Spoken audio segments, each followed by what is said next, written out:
Hello folks, Everchanger here, and welcome back to more Pokemon Blaze Black 2. Last time, we almost completed our exploration of the final routes in the Unova region. And this time we are finally going to be wrapping that up. I had to cut it a little bit short last time just because it had gone a little bit long, let's all just admit that right now. Anyway, this loops back to Route 17, which I always found to be a little bit odd, and it noodles around all over the place, and you really have to get fancy to get all the way around this area. In fact, I had to study a couple of maps before starting recording this episode just to make sure I wouldn't mess up, because I'm pretty sure one of these waterways will actually take us back to the very, very beginning of the route. That would not be fun, so I do not plan on doing that. But yeah, there's only a couple of trainers left for us to fight, and then a couple more Pokemon for us to catch in this area, and then we can move on to some of the regional boss fights, because as I mentioned before, there are quite a few of them, and it looks like Lucario might actually hit level 100 in this fight, which is really crazy, but awesome at the same time. Magnezone's also very close. I think Magnezone is at level 98? If I'm remembering that correctly. I always trip over my words. Also, it is worth mentioning in case eagle-eyed viewers missed it, I did heal my Pokemon in between episodes just because we were pretty hurting actually at the end of last episode. I was looking at it, we had 3 of our Pokemon knocked out and another one of them at about half health. So I had to make sure to keep us in the green just so we wouldn't have any sort of tragic loss in this LP, and I'm really surprised. I think the last time I have lost a battle in this LP was probably episode 24, which is really crazy in and of itself. But anyway, what we have to do is we have to sneak around this way. It's really bizarre. And there is one last trainer on this route that we have to fight, and then there's one on Route 18 that I also want to take out. Luckily, none of them are ace trainers or veterans, which makes me very happy because those guys take a long time to fight. I think last time we had 4 veterans to fight, so that would probably explain why last episode was so long. I don't expect to have another episode that long in the series. Hopefully. Things might get changed around, but I really don't think we'll have another series video be that long, which will be good because that video really wrecked my voice, something awful. And also I am again remembering how many hits Alomomola is actually capable of taking. It's kind of frustrating fighting this thing actually, it's quite bulky. Although the nice thing about bulky Pokemon is they tend to give quite a bit of experience. In fact, this might be level 100 right here. Oh, 1 pixel off. Oh, that's so close. Man, it's going to be really momentous to see Lucario hit level 100, considering Lucario was our first, well, not our first, but I think the oldest team member at this point. PP Max, very nice item.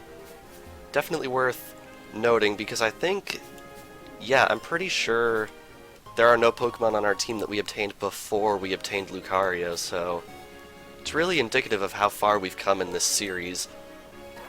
And this episode's going to be another big last because this will be the last area in the entire region for us to explore. There is one other area for us to explore, but technically it's not even in the Unova region, which I guess is a bit of a spoiler in and of itself, but veterans of this game probably know exactly what I'm talking about. Anyway, Battle Girl Wendy should be the last trainer, regular trainer for us to fight. And arguably so, might actually be the last regular trainer that we fight in the entire Unova region outside of battle facilities and stuff like that, which is kind of crazy to think about. There are a couple trainers in Twist Mountain that we did miss because they are winter exclusive, and there we have Lucario, level 100. Nice. So it's worth keeping that in mind, but unfortunately I don't think those are going to get shown in the series just because I have the rest of the LP planned out on paper, as I've said. And the Let's Play should be ending sometime in July, meaning that if there's anything to be done in the wintertime, it's probably not going to get done in the series if we have not done it yet. I think it's only a couple of trainers in Twist Mountain, and like 2 or 3 items, but I'll try and make a note of those all the way at the end of the series, because at the end of the series I do plan on making an episode where I just talk about the stuff that we missed / aren't doing for one reason or another. Kinda crazy how I have to plan that out. How we're on episode 134 right now. I don't think I'm ever gonna make a Let's Play this long again unless I decide to do something crazy like, I don't know, if I try and play 100% Xenoblade Chronicles X or something like that, which honestly I don't plan on doing for multiple reasons, but anyway, right here, this Medicham might well be the very last regular trainer Pokemon that we battle. Very last. There's going to be a lot of lasts going forward here. Very sentimental, isn't it? Especially those of you that have taken the entire journey throughout this project, which I doubt is many of you, but whoever did, man, you are a trooper. Anyway, right up here we have an iron, which is a nice item. And it looks like we have another PP Max. Wow, that is quite the haul. And with that, I think that is all the exploration of the routes of Unova to do. There's nothing of worth in that dark spot, I know, because I went and charted everything out. There is only one more area in the Unova region that we just have not explored, period. And that is where we are going to be headed now, because, surprise, surprise, it is right nearby, and I just noticed I'm picking up something. I might regret this, but I'd really like to see what that item could possibly be. Where's this going to take me? Right back here to the... Oh, it's right there. Ah, dang. Yep, I've goofed. I have to loop all the way back. So I will see you guys once I've done that. Ah, dang it.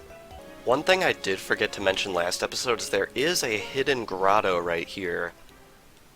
What is inside it? Oh my god.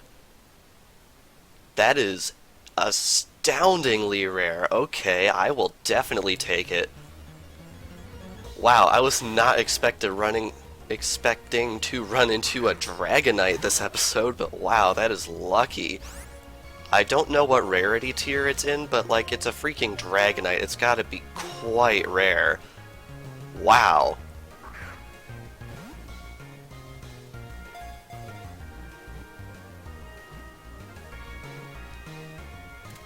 And we one-throwed it. Oh my god. That is amazing. Dragonite was caught. Was not expecting to get a hold of one of these without having to do some evolving. It is said to make its home somewhere in the sea. It guides crews of shipwrecks to shore. Wow. That's got to be highlight of the episode. I really was not expecting to run into a Dragonite of all things. I am so glad I checked that. Alright, let's see if we can not mess this up this time. Alright, please don't take me anywhere I don't want to go. Okay. I think the way we want to go is right over... Yeah, it's just right here. So yeah, that was a bit of a goof up on my part. Shoal Shell right there, which is... I think useless, actually. Might be able to sell that.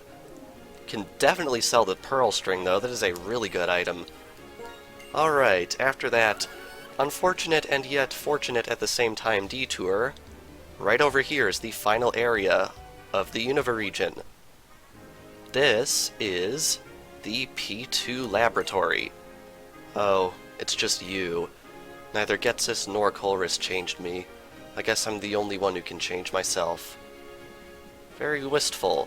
There's this small patch of grass right here, which is pretty interesting, and right inside here is something we are going to be doing later, but I just want to point it out in case you guys want to grab this now, because it is quite out of your way. I personally am going to be skipping it for later. Anyway, there are a few Pokemon I want to catch in this little patch of grass right here, actually, so I think without further ado, we are going to try and do that. Alrighty, here is the first one. Here we have Clang, which is the evolved form of Clink. I don't know why, but I really like the Clink family. I don't know what it is about them, I just think they're really funny. Anyway, let's catch it.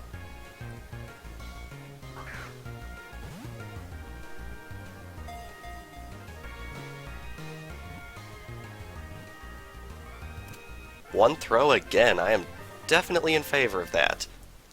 Add a little more data to our close to completion Pokedex. A mini gear and big gear comprise its body. If the mini gear it launches at a foe doesn't return, it will die. Eerie. Definitely eerie. Anyway, with that, only a couple more to find. This is going to be a really short stop. Alrighty, here is the other Pokemon in the regular grass I want to find. This is Wheezing, which is the evolved form of Coughing, a Pokemon that we already have, meaning once again we are completing an evolutionary line.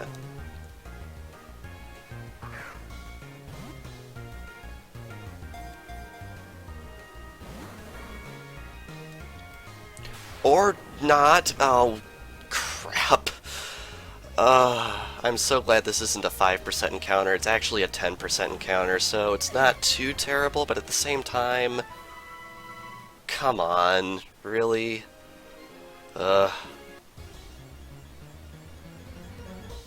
Alrighty, attempt number 2. Hopefully this goes a little bit better. It hasn't been too terribly long, judging by the game clock. Alright, let's try this again.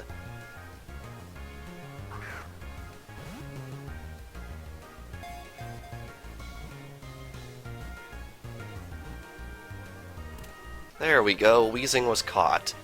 Not too terribly painful, but I guess the game had to throw one more wrench at us before the end.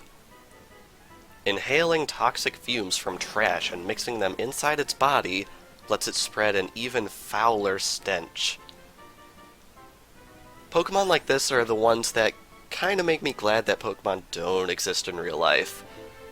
Anyway, we have one more Pokemon to find in the shaking grass.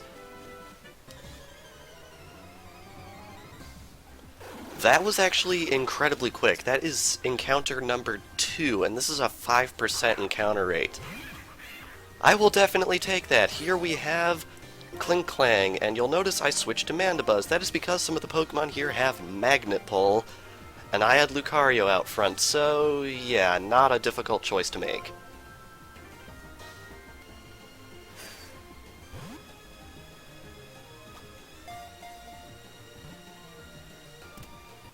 Critical capture for the last Pokemon for us to catch in the grass in the Unova mainland. Crazy to say that. The mini-gear spins at high speed, then the energy from the red core charges the mini-gear to make it ready to fire. That is a really involved Pokedex entry, I have to say. Anyway, now that we have done that, I actually would like to take the opportunity to save the game really quick just in case something happens, because we're going to be doing quite the fight next. Alrighty, now that we have done that, you will notice that this is indeed the P2 laboratory, and docked right next to it is, in fact, the Plasma Frigate. This is where it has come to rest for the rest of time, now that we have managed to purge it of all of the, I guess, evil within it. Anyway, the grunts here do have new stuff to say to us. I knew that Getsis was using me, but I had friends here. The sky sure is vast. They seem very reflective upon the deeds that they have done. Very interesting to think about, honestly. Anyway, somewhere in here is actually an opportunity to heal ourselves, if I recall correctly. It's in one of these rooms. Is it this one? One of these ones. This Pokemon, I feel sorry for it because it's been left alone.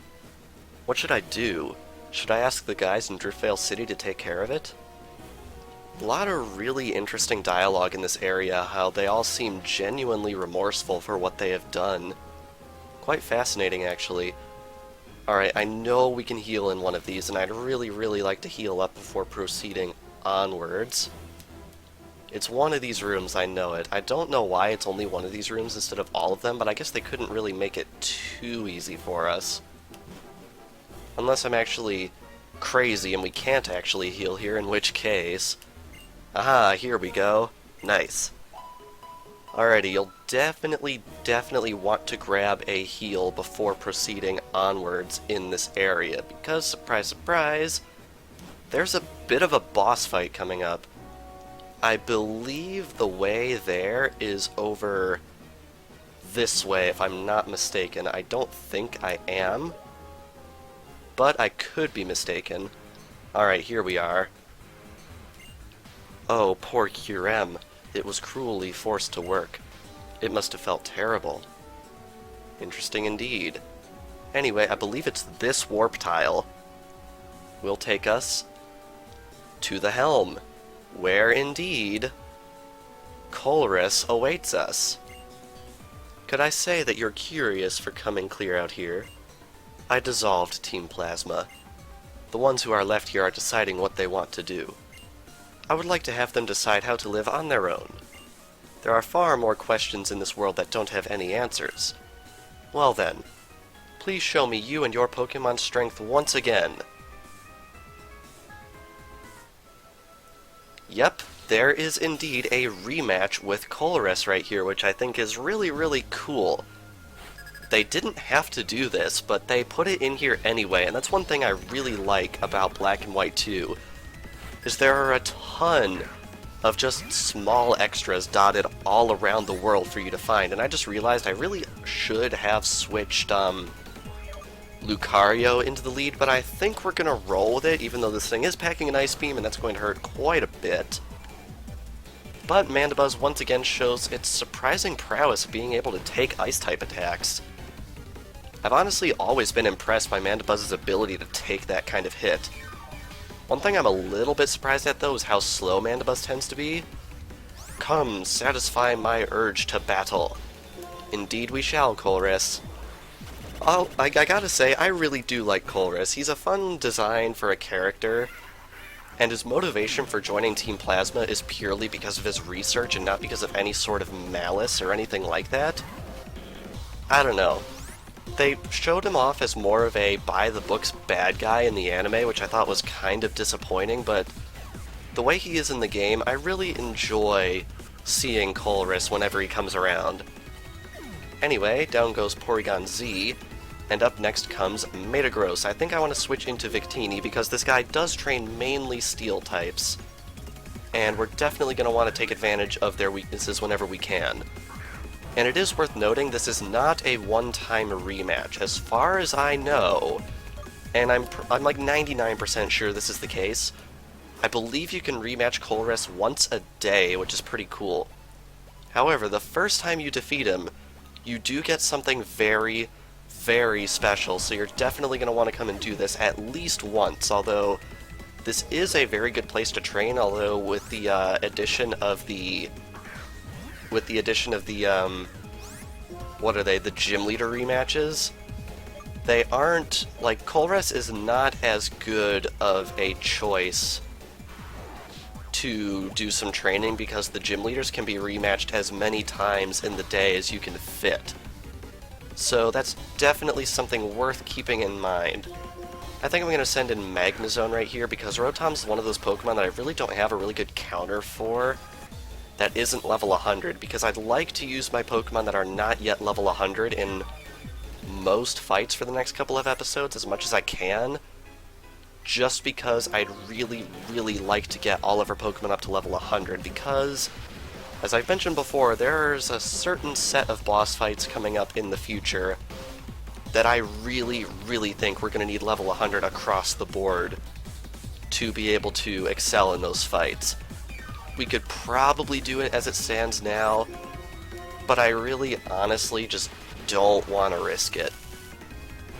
Anyway, we're going to pump this Rotom full of volts again, and I think, unfortunately, Colress is packing healing items. That might have put him out of range. I doubt it, though. Oh, wow, we actually got the Quick Claw on it. Oh, darn it. Yep, he full restored anyway. I forgot the Quick Claw activates before everything. It's kind of crazy. It really kind of fakes you out that way as well, because you'd think, oh, the Quick Claw, that means we're on the battle phase of the turn, but no. We've been had once again. Oh well. And it looks like this Hydro Pump might actually take us out, which is unfortunate, but I guess we're just going to have to roll with it. Unfortunately, Rotom does have Levitate no matter what form it is, so we cannot take advantage of its electric weaknesses, which is really, really unfortunate. In fact, I think the only type this Pokemon is weak against is actually Grass. If I'm remembering that right, I think this Pokemon's only weakness is Grass, which is a move that we just don't have on our Pokemon team, period. It's kind of funny, I feel like I always have a deficiency in the Grass type whenever I form a team. I might have to go out of the way when Sun and Moon come out to train a Grass type Pokemon. I really hope there's a really, really good Grass type Pokemon that we can get a hold of pretty early on, because I just don't use Grass types very often, and I really wish I would have more opportunity to do that. And I'm just now realizing that we actually started this Let's Play with a Grass-type Pokemon, but unfortunately that Grass-type Pokemon just wasn't all that great for going through this hack. If we had managed to pull it together and get one with Contrary, it probably would have been amazing to go through, but without Contrary, the Snivy line really isn't all that useful. It's really unfortunate because I chose the vanilla version of the hack just so I could like use my existing knowledge for the series and wouldn't get thrown off by any of the changes, but then as a side effect of that, we weren't able to get a hold of a Contrary Superior, which is really, really unfortunate, but I guess we're just gonna have to go with it. Anyway, it looks like Gastrodon's finally going to take down this Rotom, which took... Wait, wow, it still took that? Man, this thing's taking way too danged long to take out, my gosh. Alright, one more light screen just for good measure. Alright, this has to be the hit, right? No? Man, this thing's really buffed up its defense. Alright, this is the hit, right? Come on! Man, this thing's really, really buffed itself up. Alright, this is gonna be the hit that takes it out, correct? Yeah, there we go. See? I know what I'm doing. Well, I mean, I guess that's debatable. Oh, and he also had a Reflect Up. That might have done it. Alright, we have a Behem coming out next, and Mandibuzz would have been the perfect match for that, but unfortunately Mandibuzz is down for the count. So I think I'm just going to switch into Victini and see if we can pull off some magic. Alrighty. Behem, honestly, is one of my favorites out of Generation 5 just because the episode where this thing debuts in the anime is probably one of the best episodes of the anime that I've ever seen, which is kind of funny considering a large portion of Black and White I just found quite awful in terms of the anime. But this thing's episode was quite good. I don't remember where it is. It's like right around episode 45-ish, right around there of the Black and White series, so if you can hunt it down, I'd definitely recommend doing so. The episode, I believe, is just called Behem, Duosion, and the Dream Thief. I think they just translated it directly from Japanese without changing it at all, which is an interesting tradition that they adopted in Black and White. Didn't really work out for them, though, because they've been getting fancy with the translations again in XY, and the recoil from this might knock out Victini. It'll be close. Yeah, that was very close. Victini, however, gets level 95, which is very good. And last up, we have Magnezone, and I think I'm going to be forced to switch to one of my level 100s for this, but it's no too terribly big deal because we've gotten a couple of levels on our other guys so far. so we're probably okay. Marvelous, I shall believe in my Pokémon. Seems he has learned a lot from researching with us. Anyway, we have a light screen coming out right here, which is unfortunate because I just selected a special move, but you never know, we might be able to make it through that anyway. It'll be close. Yep, close indeed. If I'd believed more, could I have drawn out my Pokemon's power? Perhaps, Colress. Perhaps. Alrighty, we're going to take this one last Volt Switch, which shouldn't be too much of a big deal for us. Brick break that light screen and deliver the knockout. Nice. The bonds between us. Does the fact that we can't see them make them more real? Interesting proposition. In Pokemon battles where you can't afford to make a mistake, the true nature of the trainer's personality becomes clear. I see. If trainers believe in their Pokemon to the fullest extreme, as you do, their Pokemon partners will also give everything they have. So that must be the answer I've been looking for. Still, I'm glad you won. For one thing, I detested Getsis from the start. Take this with you. This Master Ball can catch any kind of Pokemon. Getsis was saving it, but you'll probably put it to better use. And indeed, we will obtain a second Master Ball, which is something that does not often happen in a Pokemon game, so that's really cool. You definitely want to come and grab this if you're going for 100%. If you'd like, please have a Pokemon battle with me again. Indeed, I'm having trouble deciding what to do next as well. And that is the end of the story of Colress. We will never see him again after this point. What he came to decide to do after this? Nobody knows. But anyway, with that, I would like to make a quick pit stop in Osiris City for more battles before we end things off, so I will meet you guys right on over there. And it would seem we have qualified for a medal. What medal could this possibly be?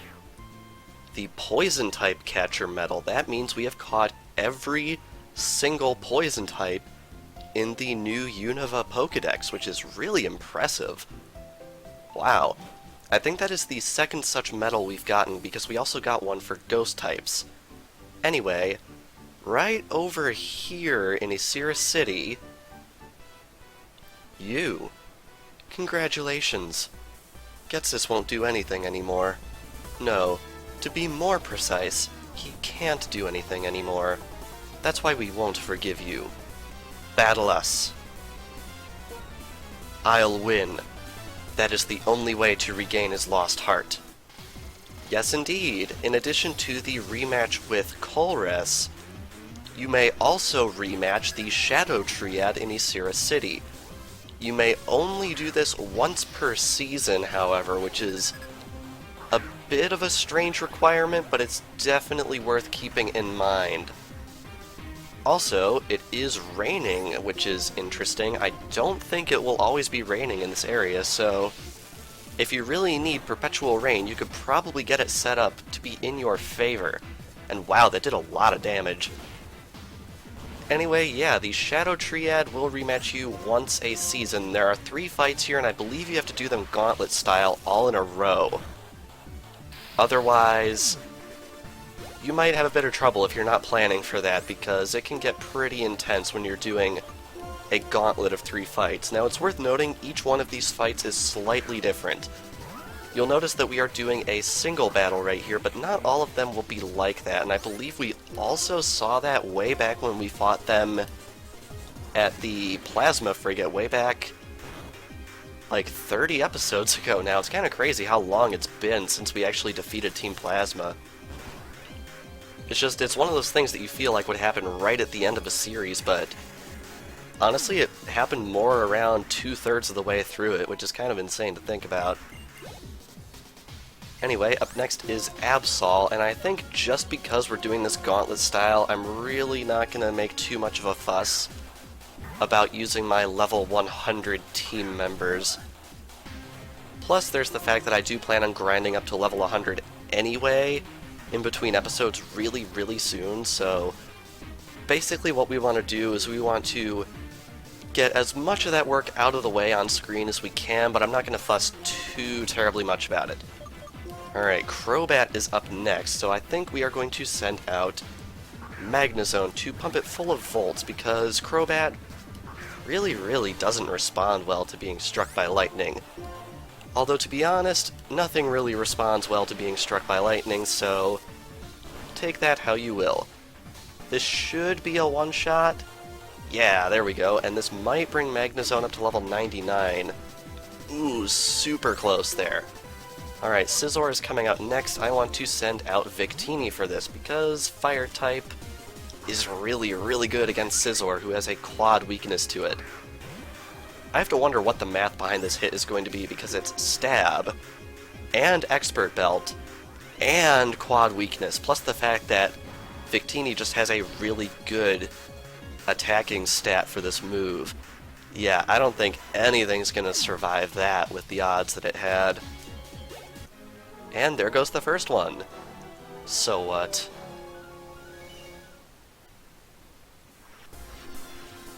What do you want? Do you want to keep battling? Battle for Ghetsis. That is the only proof that I'm living now. I'm pretty sure if you refuse them at any point, I think they just straight up vanish until the next season, if I'm not mistaken. I might be mistaken, but I seem to recall reading something to that effect when researching for this portion of the game, although I don't remember it specifically. Basically what we're going to be doing for the next 3 or 4 episodes, we're just going to go through and do a ton of these optional boss fights, and a lot of them have different requirements, and so I apologize if I give any incorrect information, because there's actually quite a bit of it that I'm going to be throwing around, because pretty much every single one of these fights has a different requirement for activating it and reactivating it at a later point, so definitely worth noting. Anyway, Thunderbolt one-shots Weezing, which is honestly surprising to me, but I'll take it. And Magnezone gets level 99. Man, it's kind of crazy how far we've come once again. Got 2 level 100s and a level 99 on screen. I remember when we were just waddling around with a level 5 in our party and nothing else. Man, those were the days, huh? I can't believe it's been almost a year since then. Wow. Alrighty. And we actually managed to pull off a triple knockout that turn, which is kind of insane, to be honest. Alright, who is going to have nothing to do? It looks like it's going to be Magnezone. Well, no, Magnezone can do something. It's just there's nothing directly opposite it, so we gotta keep that in mind. Anyway, I think this is a good call for Garchomp's Flamethrower, so let's let that loose. Yeah, Flamethrower from a Garchomp, it might not be Stab, but it's still gonna hurt a decent amount. Alright, we have a light screen coming out, which is interesting. Luckily, I called ahead, and we got the Brick Break coming in. Nice. And we have one last little Flash Cannon to finish off Electrode. Very good. I have a feeling this particular fight is probably going to take up less time than any other fight in this episode, just because triple battles generally tend to go quite quickly. Just because you can potentially have a triple knockout in one turn, which is something we managed to pull off. 5 Pokemon going down in, what, 3 turns? That's pretty impressive in my book. And Lucario actually managed to survive something. I am very impressed, because Lucario has been, I don't want to say poor at taking hits, but a little under what I would hope. I'm just a shadow, after all. What do you want? Do you want to keep battling? We, the Shadow Triad, were, are, and will be the royal servants of Ghetsis. I find the Shadow Triad to be incredibly interesting, because they literally are self-proclaimed servants to Ghetsis, and I believe this is because Ghetsis actually saved their lives at some point in the past, and they pledged allegiance to him. which is a really, really odd kind of backstory. Not very Pokemon-esque, but it is interesting nonetheless. I believe that detail is only mentioned in the original Black and White, so if you're just watching this series straight, that's a little bit of information you might miss out on. Anyway, we have Quiver Dance right there, which is going to raise special attack, okay, and special defense and speed, which means it's going to be able to take Flamethrower pretty well, so I think I'm going to use Dragon Claw just because it's physical, and then I realized that rotating is a thing, so bit of a derp on my part. That's the thing, I kinda like rotation battles because of the prediction element, but at the same time I feel like it's really, really difficult to out-predict your opponent just because there are so many options for stuff you can do. So, I mean, rotation battles are nice and all, but I feel like they can get really, really, I don't know, weird and confusing just because of the oddities of it all. And down goes Ninjask, even with the substitute, which is pretty amusing. And in comes yet another Pokemon that is weak to Flamethrower. I find that really odd. Like, a lot of these Pokemon are weak to Fire-type attacks. That's really bizarre to me, but I mean, I'll take it. And speaking of taking it, Garchomp is taking all these hits like a champion. Alright, Venomoth is back in, and I believe it still has the special defense boost, so it might not take too much from that. No, I didn't expect so, and that Quiver Dance is going to make it even worse. Which isn't a terrible thing, but it's definitely something we're going to have to keep in mind. And it looks like he actually stays in and doesn't rotate, which honestly is probably smart because my strategy right here is basically to spam Flamethrower until Garchomp goes down. Just because everything on that side of the field is weak to Flamethrower. Alright, how much is Weavile going to take? Oh, it's going to Fake Out. Okay. And of course we get the flinch, because why not? Back to Venomoth, and ooh, that might actually take us out. Yeah, it did. Wow. Ouch. Alright, luckily we have another Fire-type user on our team, so I think we're just gonna switch over to Victini and start cleaning up over here. Oh crap, come on. Sleep Powder, seriously? You gonna hit me while I'm down? Alright, you know what? Almost everything over there is weak to fighting, and that stuff that is not is just super low on health, so I think we're just gonna switch over to Lucario and start whacking these guys with Brick Break just to wrap this up. Critical hit for good measure, although probably unnecessary. And last up is Gengar, which is a Pokemon that is actually immune to fighting, which means got a little bit of a kink in our plans. I think I'm just gonna switch back to, well, you know what, I'm just gonna use Dragon Pulse. Dragon Pulse usually works for whatever you're trying to do, just because it's such a good move, so I think we're just gonna spam that. Alright, Shadow Ball is not going to do much to me, but, you know, on second thought, it is Lucario. And it looks like this Gengar is, in fact, Life Orbed, which is a little bit of an issue, although it will take recoil every turn, which is awesome. One weird thing about this game, Blaze Black 2, is that as far as I know, I don't think you can just randomly find a Life Orb out in the field. Some items have been changed around to make them better, but I still think you have to buy Life Orbs at either the PWT or the Battle Subway, which is really random. You'd think that they'd dot those items around the map in Blaze Black 2 just because they're so good. And a lot of opponents use them, but I guess not.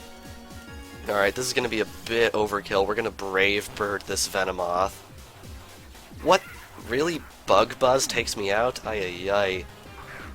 Alright. Luckily the game is smart enough to realize, hey, Gastrodon's the only one left, so out it comes, and I think I'm just going to use Earthquake. Yep, I called that switch.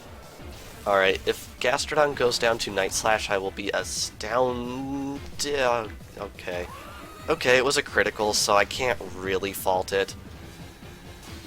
Alright, this is actually a little bit close. I guess that's what we get for having it be Gauntlet style, and why is all this grayed out? Why doesn't it just switch back over this way? Oh well, a little bit weird. Alright, sending out Magnezone. It's definitely not going to fall to a Night Slash. It's not even very effective. And that even was a critical. And Flash Cannon, I'm pretty sure, is super effective on Weavile right here, so... down it goes. Yes, one shot. I really needed a break after that string of knockouts. See, that's what I mean. With rotation battles, you really never know what you're going to get, and it's that level of uncertainty that makes them a little bit frustrating for me, just because there's so much uncertainty that really you just have to resort to guessing half the time. How disappointing.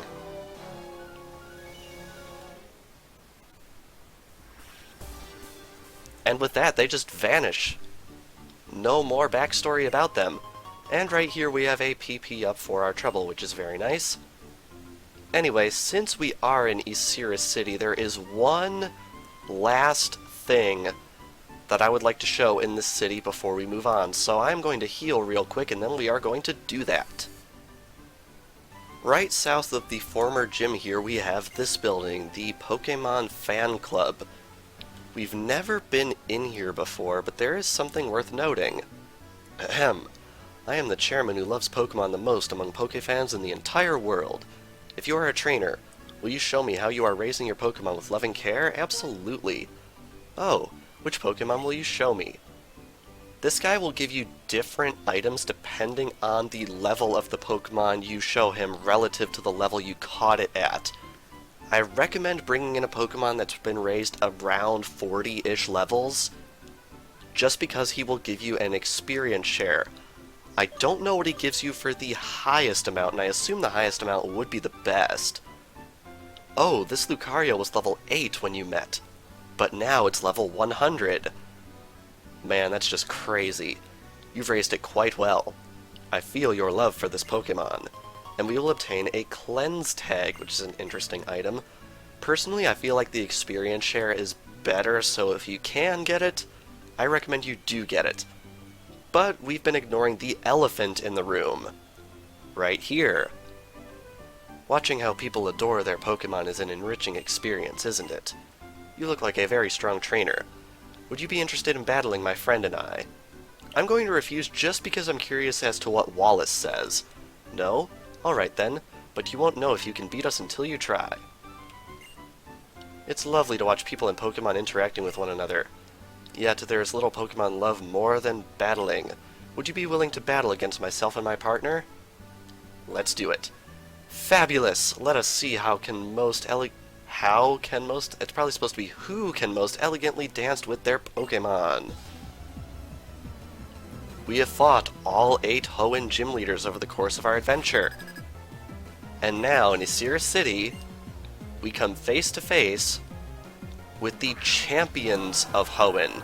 Steven from Ruby and Sapphire, and Wallace from Emerald. Wallace was the gym leader of Sootopolis City in Ruby and Sapphire instead of Juan, so a little bit of extra detail and lore right there, which is pretty interesting. Anyway, I'm opening up with Lucario and Magnezone for obvious reasons, because the opponents are Water and Steel. What better way to counter that than with Electric and Fighting? And as you can see, these guys are no joke. These Pokemon are in the 90s. So I feel like that right there is self-explanatory as to why we did not do this fight on our first visit, because I believe on our first visit, everyone on our team was in the mid to high 70s. I don't think I have to explain that that would not have gone well had we attempted it the first time. I was planning on saving this stuff for much later when we were back in town to do the winter stuff that we missed, but then I realized we're actually not going to have the LP last long enough to show the winter stuff anyway, so we're just going to do it now. So we showed off Colress because we just finished exploration and it plunked us right in front of him, and then I showed the Shadow Triad because of its tangential relation to Team Plasma and Colress, and then we're showing this just because they're in the exact same area, so there is a method to my madness, I can definitely promise you that. Anyway, I think Shadow Claw is probably good against Claydol right here, and Claydol's pretty interesting of a choice just because it is not Steel type. Odd decision, but I guess we can go with it. Now, can we one-shot it? I didn't think so, but it was definitely worth a shot. Alrighty, that's probably going to bring down Milotic. Yes, indeed it does. So 2 of our opponents are down versus 1 of us down, so I think that's a pretty good start. And I am noticing this recording is rivaling the length of last episode's recording, but I feel like I cut out a decent amount from this episode, from hunting Pokemon and having to loop around the route once by accident earlier otherwise, so this episode's probably going to land somewhere in the 40-minute range, which I think is perfectly acceptable for a post-game episode. Next episode, I'm honestly not sure how long it's going to last, just because next episode we're going to be doing quite a bit more of these optional boss fights, so we're definitely going to have to keep that in mind. Anyway, up next is Empoleon, which is an interesting choice. I really do like Empoleon. I think it's a really fun design for a starter Pokemon, but I think we should probably focus on getting it off the field as soon as possible, so we're just going to Brick Break it and see if we can get a one-shot on it. I know we're not getting any experience from this fight, but honestly, pretty much the entire team is in like the mid to high 90s at this point, so I don't really feel bothered knowing I'd have to grind at least a little bit going forward. So that's why I'm mainly focusing on having Lucario and Garchomp out, just because they can do the work, and I'm pretty okay with training up some of these guys off screen. Mandibuzz is a little bit low, our lowest at level 93, although lowest is a relative term because it certainly isn't low. Alright, we're going to Dragon Claw Empoleon, and I believe Starmie is part Psychic type, so we're going to try and Dark Pulse it. Starmie is weird to me because, like, Starmie and Golduck, I always feel like they're both Water and Psychic, but Golduck's actually only Water, and I think Starmie's Water Psychic. It's one of those odd things that I just sort of mess up keeping straight in my mind, which is one reason why I'm really excited for the effectiveness indicators in Sun and Moon. And yes, I was right, it is part Psychic, so at least I called that right, good and fine and well and stuff. And I'm realizing these 2 Pokemon on the field right now are actually their last Pokemon. In fact, we might get the knockout, yeah, either this turn or next turn, and surprisingly they're not going for the Ice Beam right here, but I guess the cheaty computer realized all by itself that it didn't have to, which is really frustrating. Alrighty, down goes Starmie, and Mandibuzz gets so close to level 94, and unless something tragic happens, it's probably going to get it right here and now at the end of this turn, which is really, really awesome. So I think we're just going to do Earthquake and then Dark Pulse for good measure, although I'm pretty sure Mandibuzz is faster, so it is going to get the knockout. Or not, because this thing's even a bigger wall than I thought. And I'm realizing we've pretty much got level parity with these guys, which is kind of crazy to think about, but this ought to knock it out. Yeah, there we go. And with that, Mandibuzz gets level 94. Nice.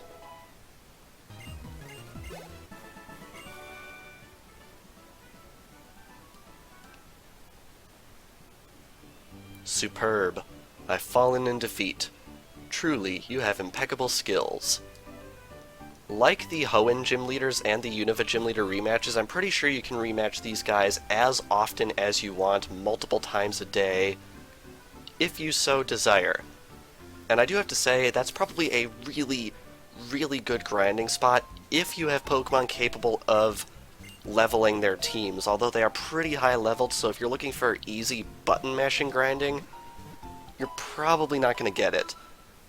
Personally, off screen, I'm probably just going to go spam Brick Break on Chiren and put experience share on the Pokemon I want trained. But that's not for right now. That's going to be for a couple episodes from now. But anyway, I think with that, we've done quite a bit, so we are going to end things off here. This past episode of Pokemon Blaze Black 2, we concluded our exploration entirely of the continental Unova region. And we faced off against Colress, the Shadow Triad, Steven, and Wallace. And next time on Pokemon Blaze Black 2, we are going to be traveling all around the Unova region and taking out quite a few more optional boss fights. So without further ado, thank you all for watching, and I will see you guys next time.